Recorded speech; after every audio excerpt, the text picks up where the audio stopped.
Welcome back. Nyatopia the bat flies you into a level.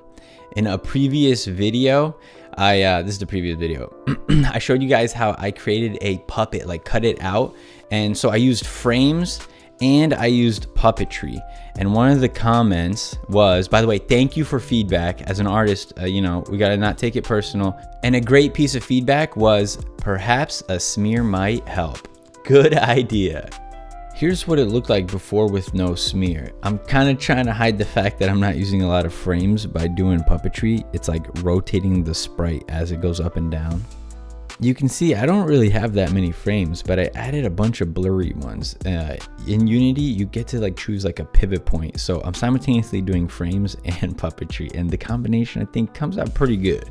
I have a massive respect for animators who do like 1,000 frames for their animations, but as a solo indie dev, I really don't have that luxury. I animate in Unity, which gives me a lot of freedom to tweak the timing using keyframes.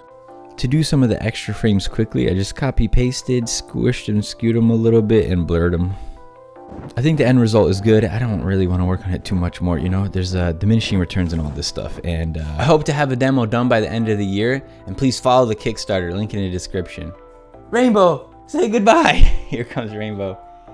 Reepy. I'll see you next week. A dev live.